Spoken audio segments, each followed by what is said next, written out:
Saludos queridos amigos, entrando directamente al tema y que he titulado Conociendo al enemigo, aunque en verdad no es un enemigo que desconocíamos totalmente, pero que se nos ha presentado con muchas variantes, que nos ha causado mucha incertidumbre y sufrimiento, y que hemos tenido sobre la experiencia de su paso macabro por el mundo, ir descubriendo su comportamiento y características, y sobre la marcha responder con el tratamiento más adecuado, porque este coronavirus es, como se ha dicho últimamente, como los cuernos, unos ya lo tienen, otros lo tendrán y otros quizás nunca sabrán que lo tuvieron. Soy el doctor Mario Leal, no soy ni internista, ni neumonólogo, ni intensivista, ni epidemiólogo. Soy ginecostetra y forense clínico. Cuando se inició la pandemia, a la mayoría de nosotros nos asaltó la incertidumbre, sobre todo al gremio médico. Y nos preguntábamos cómo lo enfrentaríamos y cómo podríamos ayudar y apoyar a nuestros pacientes. Así se iniciaron acuerdos entre las diferentes sociedades civiles y científicas, al principio muy tímidamente, para iniciar protocolos a través de foros por chat y WhatsApp. Expeditamente el doctor Enrique Machín, presidente de la Comisión Científica del Colegio Médico del Estado Zulia, conjuntamente con la doctora Dianela Parra de Ávila, presidente del mismo, aprobaron una comisión médica de emergencia para la educación y prevención del COVID-19, adscrita al Instituto de Especialidades Médicas Dr. Marcos Tulio Torres Vera. Y con mucho orgullo debo decir que este ha sido el único colegio de médicos de todo el país que ha impulsado estudios continuos para conocer mejor esta enfermedad e impulsar protocolos de tratamiento, incluso con intervención de colegas que, a pesar de trabajar en unidades intensivistas o cardiopulmonares de otros países, como el doctor Marcos Echeverría, nos aportan sus experiencias y actualizaciones constantemente en los diferentes chats. Desde que en febrero fue declarada y según reporte oficial aparecieron los 2 primeros casos en marzo en Venezuela, los médicos hemos tenido que asimilar y depurar toda la información respectiva para poder sumarnos a los equipos de salud y enfrentarla con criterios científicos. En nuestra población, que abarca todo el eje panamericano y que incluye 3 estados, la gravedad de la situación de salud se ha venido incrementando.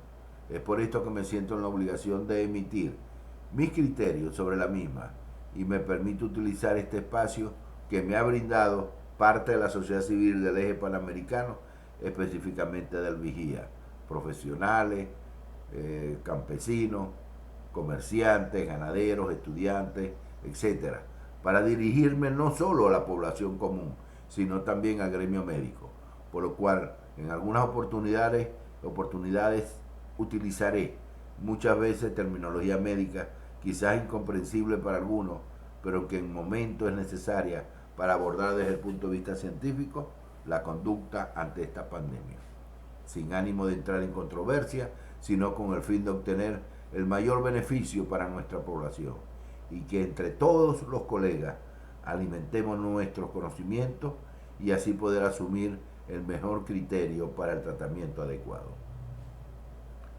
Como todos sabemos, se trata de un virus del grupo de los beta-coronavirus, un poco grande, sí, mide hasta 200 nanómetros y es un poco pesadito. Por eso generalmente solo puede permanecer en el aire poco tiempo y luego cae a la superficie. Su desplazamiento al ser expulsado de las secreciones no es más de 1,5 metros.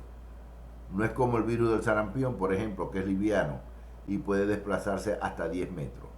Él se aloja de comienzo en la mucosa nasofaríngea y aquí permanece de 3 a 4 días y luego desciende. Es del tipo ARN, de una sola cadena. ¿Qué quiero decir con eso? O sea, necesita para su duplicación material genético. Cuando un virus es de ARN, no queda en nuestro cuerpo para siempre. O sea, uno se infecta con él, hace el ciclo que tiene que hacer, peleamos los dos, me puede o no enfermar. Si sobrevivo, no tengo más virus, dejo de ser infectante. ¿Durante cuánto tiempo? 12 a 15 días. Y después ya no lo tengo. ¿Qué tengo? Anticuerpos contra ese virus. Por ejemplo, la bacteria que produjo la peste bubónica, el bacilo de Chelsea, permanecía infectante 39 días. Por eso se les dijo, se van a guardar 40 días y de allí surge el término cuarentena. En realidad en este caso sería quincena. Diferente es al virus de ADN, que si yo lo adquiero, lo tengo para toda la vida y va conmigo al cementerio. Como el virus del herpes, te cura, pero permanece en tu cuerpo y puede reactivarse o rebrotar y producirse, por ejemplo, un zóster, o sea, una culebrilla, como le dicen. No fue que te infectaste de nuevo, te brotó de adentro. El virus del HIV se transforma en ADN. Lo frenamos, pero aunque no me dañe, lo tengo y tengo que cuidarme de no infectar a otro. Pero este virus, a Dios gracias, es de ARN, pero lamentablemente posee también una alta virulencia y contagiosidad, que tienen una alta afinidad por la vía respiratoria superior.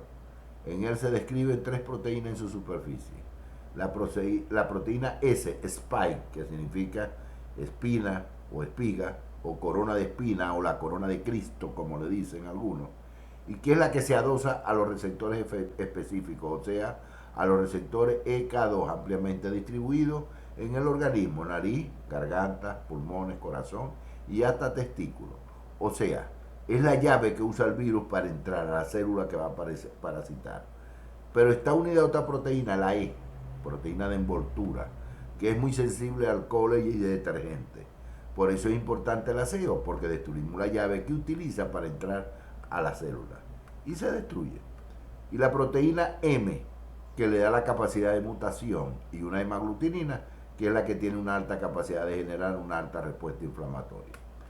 Como les decía, en su interior está el ARN, compuesto por nucleótidos envueltos en una proteína, que es la que le da la propiedad de transcribir información a través de una transcriptasa para generar nuevos virus en la célula blanco, que puede ser en las células epiteliales caliciformes, en los receptores de tipo angiotensina 2 o células inflamatorias tipo macrófago, en los receptores Toll-like, entre otros.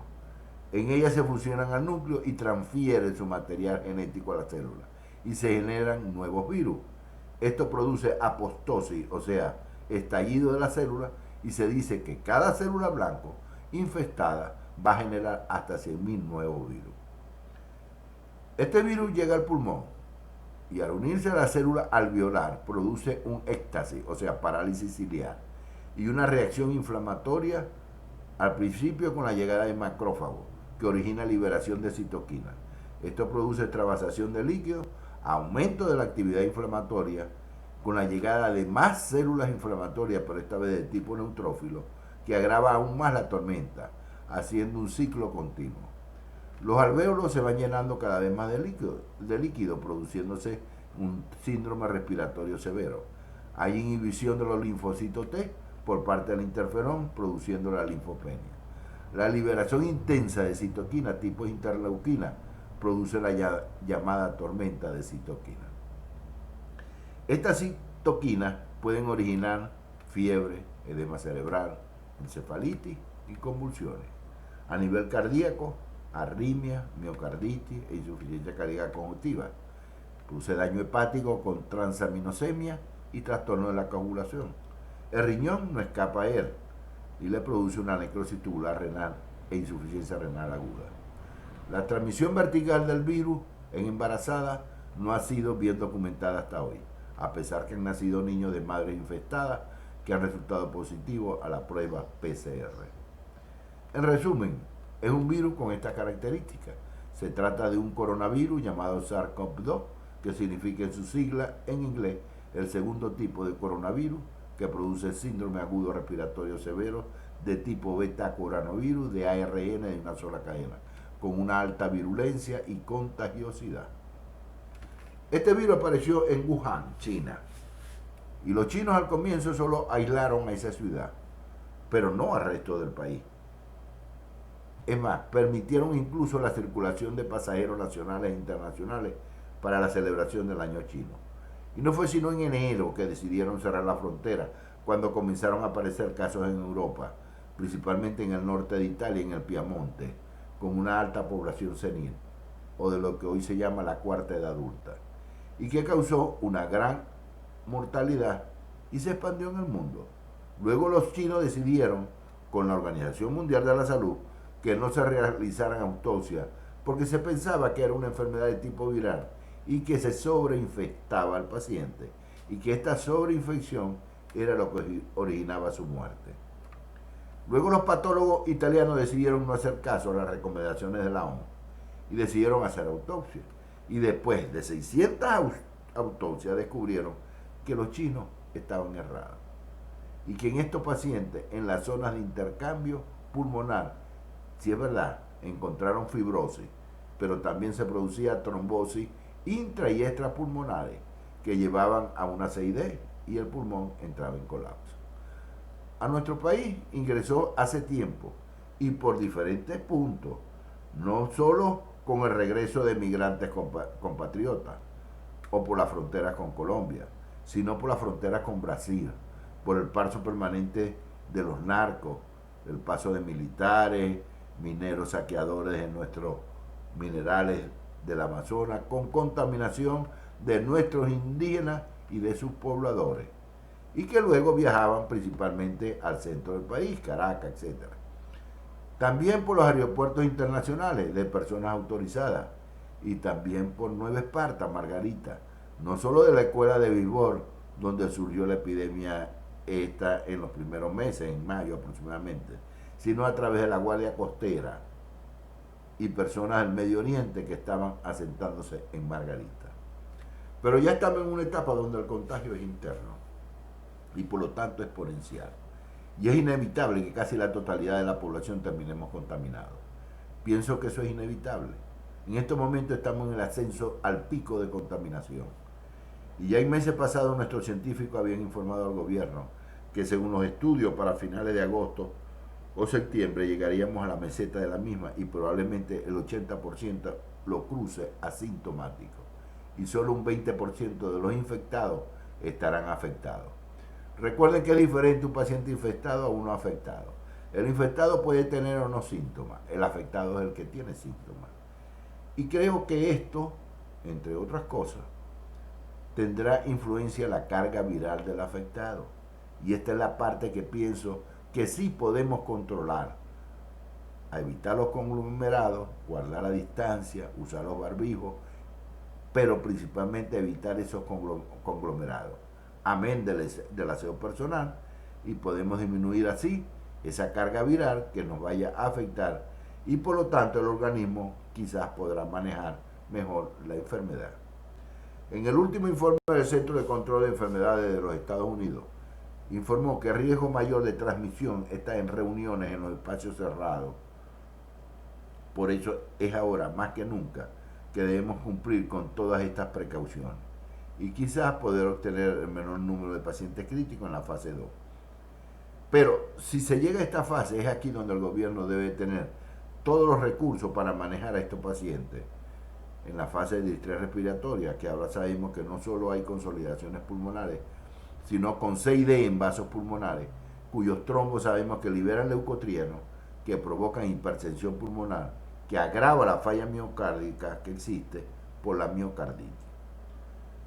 La negación de la realidad de la descomunal destrucción del sistema de salud de nuestro país y de la evolución y estado actual de la pandemia y de las fallas muchas veces extremas en muchos centros y que han intentado justificar algunos voceros es criminal.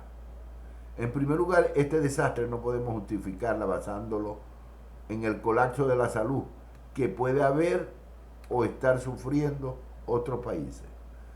Porque la situación que presentamos en nuestro país es única y además justificable debido a la gran riqueza económica que existía en el país y a la excelente formación profesional con que contábamos. Comprendo que a muchos les es muy difícil manifestar abiertamente la realidad de esta pandemia en nuestro país, bien por ignorancia, por sumisión, por conveniencia personal o política o por temor. Pero el miedo termina matando una sociedad. Hoy se ha demostrado que la pérdida de la dignidad, vergüenza, valores y honor también han salpicado a muchos de nuestros colegas en los últimos años.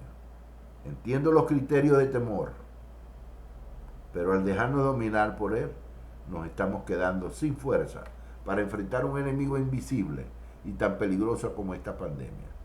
Hermano, esté pasando lo que esté pasando en nuestras vidas. El miedo siempre va a atarnos al fracaso para conseguir lo que perseguimos. La única forma de confrontar la agresión es enfrentándola. Y eso conlleva a asumir riesgos a pesar de todo el temor que podamos sentir. Porque, ¿qué sentido tiene vivir bajo el miedo? ¿Qué sentido tiene vivir bajo el temor a todo? A lo que digamos o hagamos, a la actuación o denuncia de las fallas por nuestro ejercicio médico, especialmente hoy ante la pandemia del COVID-19. Existen dos tipos de personas en el mundo, las que deciden gobernar su vida y los que dejan que su vida sea gobernada. Me refiero a los aspectos de nuestras vidas. Tenemos que decidir gobernar nuestras vidas y desarrollar la mentalidad que queremos. Mentalidad de amo, mentalidad de esclavo, mentalidad de gerente, mentalidad de empleado, mentalidad de hombre libre y no mentalidad de esclavo. Estoy convencido que este país va a salir adelante cuando aprendamos a desarrollar una mentalidad de valentía y pongamos toda nuestra esperanza en nosotros mismos y en nuestras capacidades. Enfrentemos este tiempo, los problemas que tenemos y construyamos un mejor destino. En este caso de la pandemia, las diferentes sociedades médicas y los médicos sabíamos y advertimos al régimen desde el principio que nos enfrentaríamos a un enemigo con una infraestructura de salud en nuestro país destruida o deficiente, sin insumos, con muchos especialistas ausentes, con una población debilitada y desprotegida de sus servicios básicos y la necesidad de sincerar los reportes epidemiológicos. Sin embargo, la gran mayoría de las recomendaciones fueron ignoradas o instaladas deficientemente. En el hospital de Caja Seca se han hecho múltiples denuncias y ante la protesta de algunos colegas por la falta de protección debida y otras deficiencias graves, han sido suspendidos de sus labores. Los médicos sabemos que es irresponsable realizar atención hospitalaria sin tener todos los recursos de equipo de protección individual o equipo de protección personal, o incluso el traje de bioseguridad, recomendado por la OMS, principalmente en la atención primaria, en que se requiere como mínimo sustancias de aseo e higiene sanitaria, gafas protectoras, guantes, mascarillas, etc. Los trajes de bioseguridad para el resto de las atenciones, incluyendo pacientes críticos, ni se diga que los encontremos en esta zona. Y en la gran mayoría de nuestros hospitales esto no se cumple.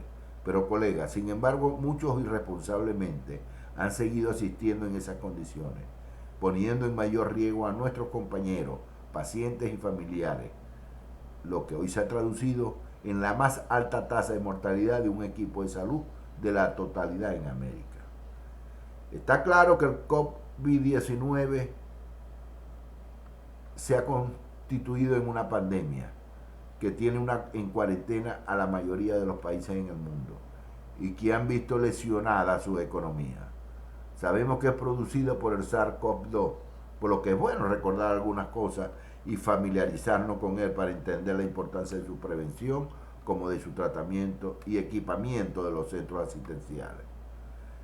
Con un mínimo de responsabilidad e interés social de los que administran la economía y tienen la obligación de velar por el bienestar de su país, podría incluso adquirir una simple máquina para la elaboración masiva de material desechable, tipo barbijo, que son relativamente económicas, pero igualmente se debería de contar con un número importante de camas para UCI, para aquellos pacientes que lo ameriten. Pero básicamente con un laboratorio completamente equipado para exámenes mínimos como exámenes de hematología, química sanguínea, marcadores inflamatorios como la velocidad de sedimentación globular, la PCR, la proteína C reactiva, y la DHL, que es la deshidrogenasa láctica. Esta PCR, como les decía, es la proteína C reactiva, que se hace comúnmente en cualquier laboratorio como un marcador inflamatorio. Pero también los indicadores de embolización, como el dímero D y la ferritina, y los exámenes para sepsis como la procalcitonina y los cultivos.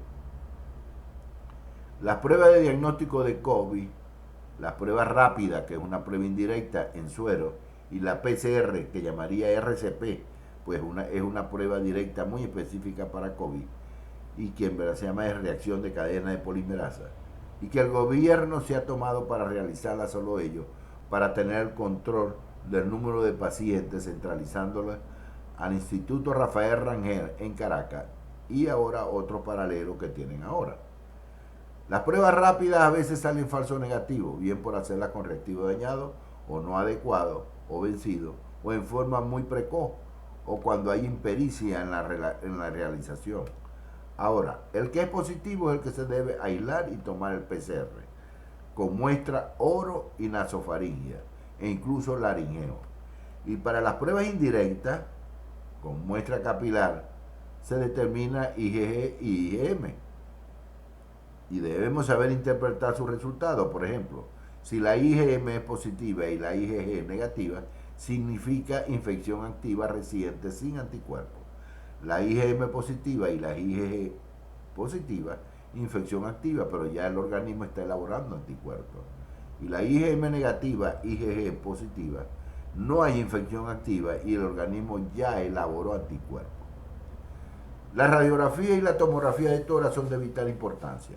Los pacientes con COVID positivo que consultaron solo por alteraciones digestivas o alteraciones neuropsiquiátricas, como la psicosis, todos tenían alteraciones radiológicas además de la PCR positiva, con patrones de afectación, el alveolar, el intersticial, el necrótico y el mixto, pero que en el COVID es primordialmente el intersticial, como la imagen de video del lustrado. Es más, algunos lo consideran este espacio intersticial un órgano aparte, porque no es solo una zona de sostén para los sacos alveolares, sino una zona de intercambio gaseoso con vasos sanguíneos y linfáticos, etc. En pandemia, todo paciente con manifestaciones respiratorias o alteraciones radiológicas es un COVID.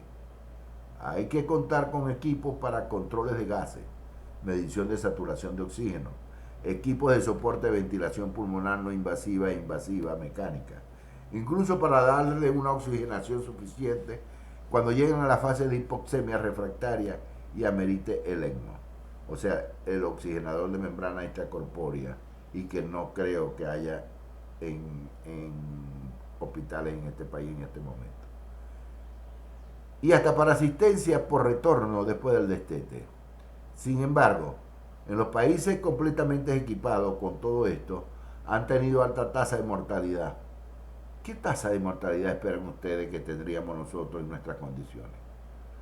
Por eso, cada vez es mayor la mortalidad de esos pacientes en la fase 2 y 3. Y yo tengo mucho temor que aumente aún más la tasa de pacientes que pasen esa fase, porque aquí eso sería mortal. Así que lo básico que considero que quizás podamos hacer para reducir ese número de pacientes en esa fase crítica es disminuir la carga viral. Y esto sería con los cuidados preventivos ya conocidos, como el aseo y el distanciamiento. Porque realmente incluso no existe vacuna hasta ahora. Anthony Fauci y Bill Gates habían financiado en enero a un centro científico de Massachusetts y ya ellos habían descifrado el genoma de los beta coronavirus. Y a partir de ese día o de ese tiempo, los países empezaron a estudiar y a desarrollar una vacuna. Hasta ahora hay 35 vacunas en estudio, pero las más adelantadas son 3 de ellas, de las cuales se decía que ya para noviembre de este año podíamos contar con una de ellas, creado por el Instituto Oxford, llamada CHAdO, cuya sigla significa chimpancé adenovirus Oxford. Pero que voceros más confiables piensan que eso no es así, que esa vacuna no podrá salir antes de un año. En conclusión, es una enfermedad altamente contagiosa.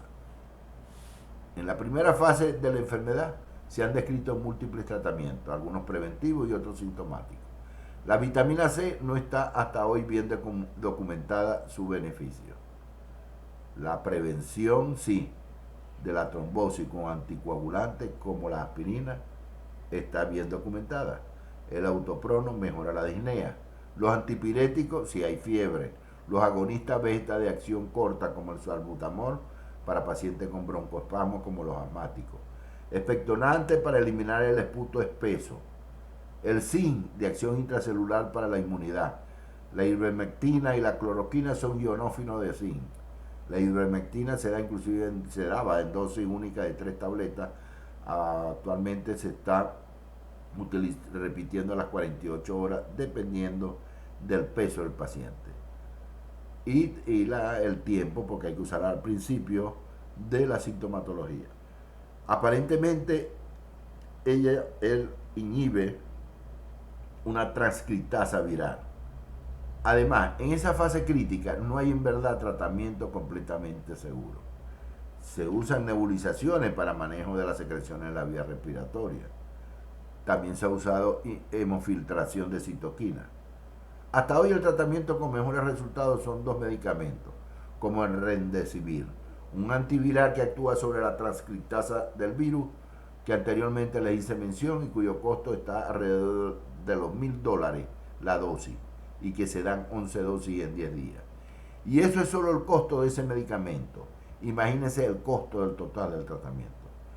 Además, las secuelas como la fibrosis pulmonar, el neurotrofismo con síndrome postraumático, las convulsiones, trastornos de la función cognitiva, polineuropatía o miopatía, miocarditis, arritmia, infartos al miocardio, trastornos de conducción, bloqueos AB, ACV por las trombosis. Últimamente las complicaciones o estos síndromes inflamatorios agudos en infantes menores de 15 años después de 3 semanas de haber adquirido el virus, o que se están describiendo también producción del síndrome de Guillain-Barré en algunos casos. Es por todo esto que les pido a toda la población que tome en serio esta pandemia, que no es algo para tomarlo a la ligera. Todavía hay gente que me pregunta si es verdad que el COVID ha afectado a nuestra población, que aquí no corremos peligro, etc. Quizás por información sesgada u ocultamiento de la realidad de la misma, o faltas de informaciones que han confundido. Sabemos que las personas más vulnerables para el COVID son los del sexo masculino, alta longevidad o enfermedades preexistentes. Y vemos como últimamente han muerto muchos, y las causas que se reportan son ACV, infartos de pacientes diabéticos o hipertensos, neumonía en pacientes seniles o en pacientes oncológicos que están inmunosuprimidos. Pero ¿por qué se están muriendo estos pacientes que anteriormente estaban compensados y que luego se están descompensando, culminando en su muerte? ¿Quién es el desencadenante? Pues los médicos sabemos que es el COVID, pero por orden gubernamental los únicos autorizados para dar esa información son sus voceros.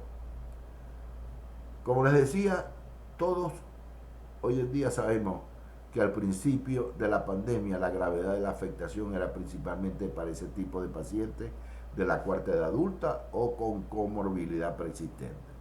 Pero a partir de mayo se comenzó a ver en niños manifestaciones clínicas parecidas a la enfermedad de Kawasaki, pero con otras complicaciones, y se denominó entonces síndrome inflamatorio multisistémico agudo en niños, postinfecciosa, que conduce a falla multiorgánica y muerte, y que aparece 3 a 4 semanas posterior a una infección de coronavirus, SARS-CoV-2, entre 5 y 15 años de edad, posiblemente por una respuesta inmune desorganizada contra el virus.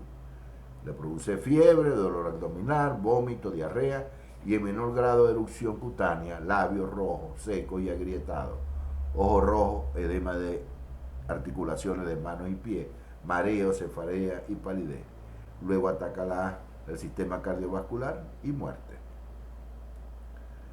Como les decía anteriormente, cada vez es mayor los profesionales de salud en Venezuela afectados.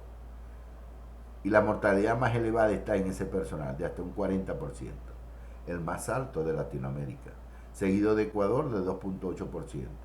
Y de ellos, casi 80 son médicos, siendo los especialistas en ginecobstetricia y anestesiología lo más afectado en casi el 35% de los médicos, por lo cual tenemos que intensificar las medidas de prevención.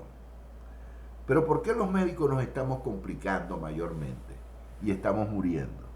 Pues por la gran carga viral a que estamos expuestos, porque estamos en constante riesgo de contaminación, no solo por nuestro sitio de trabajo, que frecuentemente no se encuentra equipado adecuadamente para nuestra protección y función, sino por la mayor exposición a contaminación a que estamos expuestos nosotros y los pacientes.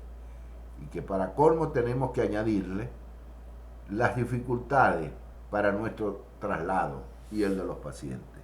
Entre otras por la falta de combustible, que sufrimos no solo por las deficiencias del mismo a la que han hundido la industria petrolera, sino salvo en contadas excepciones por la indolencia, desconsideración y prepotencia de quienes por ser encargados de algunas estaciones de servicio se creen los reyes del mundo, y la corrupción en complacencia de muchos organismos y sectores, tanto oficiales como públicos, que se benefician descaradamente por el suministro prioritario por encima de la actividad médica y de la gravedad de un paciente. Los médicos continuamos luchando contra toda injusticia, y aunque esté bien todas las recomendaciones para un tratamiento ambulatorio, debemos insistir en nuestro cuidado y medidas preventivas y exigir a los entes gubernamentales atender con responsabilidad a la población. Y esto incluye el equipamiento completo de nuestros centros de salud, incluyendo el transporte de traslado de pacientes no solo por el COVID, sino por cualquier otra patología, apoyo ilimitado a todo el personal de salud, suministro prioritario y oportuno de combustible, atención alimentaria y de higiene a toda la población, asistiéndolos con todos los recursos requeridos. Pero también sacudir la conciencia de muchos ciudadanos que deambulan por calles y mercados sin la debida protección y que van esparciendo el virus. Si no, seguiremos llorando nuestros muertos. Nosotros seguiremos impartiendo nuestro conocimiento a toda la población, porque los médicos no debemos ni podemos dejarnos arrastrar por suposiciones, mitos, supersticiones, creencias o conductas empíricas. Sin embargo, son los niños, en su inocencia, quienes más acatan y con más sabiduría nuestras recomendaciones. Las epidemias virales y bacterianas no han sido algo nuevo en la historia de la humanidad y que causaron alta mortalidad a ciudades, países y reinos. Y como la ciencia no se había desarrollado, no se sabía qué eran o de qué se trataba. Por lo tanto, la gente de la época solía llamarla peste, de ahí el nombre de peste para estas epidemias. Y le tenían un gran temor porque aparecía y desaparecían como por arte de magia y no podían ver el causante de lo que hacía. Entonces, esto lo hacían a ellos creer que era enviado divino, o sea, que era un castigo enviado por los dioses. Lo importante no es lo que se ve, sino lo que no se ve, decía ese gran poeta Facundo Cabral. A Pasteur una vez le preguntaron, usted siempre está hablando del alma que se encuentra en nuestro interior. Y hemos abierto más de 100 cadáveres y nunca hemos visto el alma. A lo que él le contestó, cuando mueran sus padres, ábranlo en 100 partes y nunca encontrarán el amor que tuvieron por ustedes. Por el amor que no se ve, nacieron ustedes, que sí se ven. La primera de esta epidemia fue la peste bubónica o peste negra. 100 millones se propagó por el intercambio comercial entre Europa y Asia. Ella entró de Asia, específicamente de Mongolia, por el norte de Sicilia. Y comenzaron a salir a las personas lesiones negruzcas en la piel y nódulos correspondientes a ganglios, que se le llamó bubones. Por eso se le dio a ese nombre de peste bubónica o peste negra. ¿Y qué dijeron los europeos de la época? No, esto es un castigo divino por algo que hicimos. ¿Quién tiene menos? Los judíos. Entonces fueron ellos que nos tiraron una maldición. Y dijeron entonces, inducidos por el Imperio Romano, tenemos que autocastigarnos por creencias y fanatismo religioso, claro. Después se supo que lo que sucedía era porque los judíos no usaban baños colectivos, ellos se bañaban individualmente, al aire libre y constantemente se aseaban. Sin embargo, ellos se comenzaron a dar latigazos, o sea, a flagelarse. De ahí viene el nombre de flagelo, ¿verdad? ¿Qué es latigarse? 33 latigazos por corresponder a la edad de Cristo, 3 veces al día. Imagínense, como que creían que era un antibiótico para dosificarlo, mientras la enfermedad se expandía más en Europa. Hasta que luego se logró descubrir que era un bacilo, que era una enfermedad causada por una bacteria, la Yersinia pestis. Esta bacteria infestaba las pulgas de las ratas y estas subían a los barcos que llevaban bolsas sucias y de comida y desperdicio, y los autoflagelantes que los encontraban sangrando, las ratas los contaminaban. Así se arregló por toda Europa. Y una enfermedad que debió matar, como vimos, alrededor de 200.000 personas, mató a más de 100 millones. O sea, la 2/3 parte de la población. Otro fue la gripe española, 40 millones. Se expandió por todos los continentes y en verdad es verdaderamente la primera pandemia. Y esto ocurrió por los contactos de los soldados de diferentes países con la población civil durante la Primera Guerra Mundial. También se han registrado brotes importantes de gripe, tifus, sarampión, viruela, paludismo en todo el planeta. O como la fiebre amarilla que atacó a nuestro litoral en el siglo XIX. Sin olvidar las epidemias que mataron a nuestros indígenas durante la conquista española. Y las pandemias modernas como el ébola, el H1N1 y otras más que se parecen mucho al COVID-19, pero que pudieron ser controladas a tiempo. Lo que quiero decir con esto es que no es ninguna plaga apocalíptica, ni mucho menos un castigo divino. Es verdad que ha causado un gran daño, más del esperado. Y es porque estamos en un mundo globalizado y con descomunal intereses económicos. Y como todos los virus, si no se aísla, se propaga. Pero nos han dejado la enseñanza de la empatía, con actos de solidaridad y ayuda, que somos vulnerables, que la naturaleza está sobre nosotros y el reino animal en realidad son los dueños del universo y no nosotros. Y por último, ha quedado bien claro, y que me perdonen lo que profesan alguna religión en forma fanática. Solo la ciencia, el saber humano, es capaz de enfrentar este virus. Y por eso es que no hemos tenido la cantidad de muertes como durante las otras epidemias. Puede ser que este coronavirus nos haga crecer como sociedad. Y el COVID-19 es un bofetón para que nos demos cuenta del daño que le hemos hecho al planeta.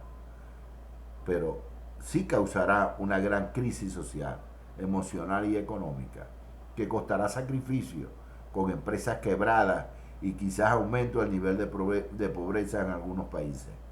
No sucederá como otras veces, que la superstición y el discrimen aumentaron el daño de la propia epidemia, como la peste bubónica o el SIDA, que logró romper fronteras del tiempo y espacio porque se creía erróneamente que era solo de los homosexuales, estimulados por el fanatismo como castigo por su pecado. Errores que se han cometido por esa interpretación no científica y querer hacer las cosas así, en base a eso, y por olvidarse que Dios no castiga, sino perdona. Pero pronto la ciencia encontrará la vacuna y pasará al baúl de los recuerdos y podremos nuevamente compartir unidos con nuestra familia y amigos y así repetir conmigo esa canción de Facundo Cabral que tarareo todas las mañanas. Este es un nuevo día.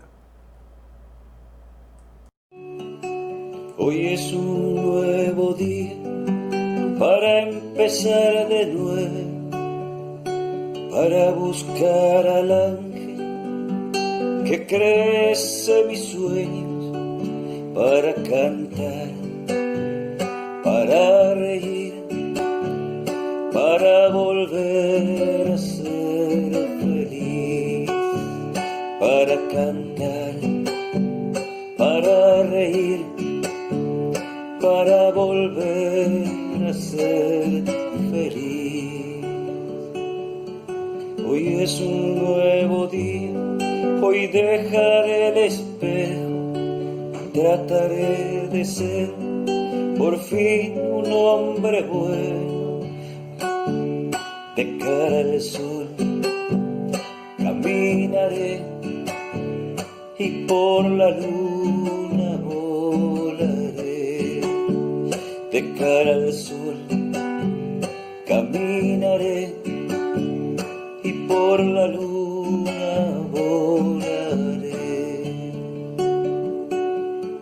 Hoy es un nuevo día para empezar de nuevo, para encontrar al ángel que crece mis sueños, para cantar, para reír, para volver a ser feliz, para cantar, para reír, para volver a ser feliz.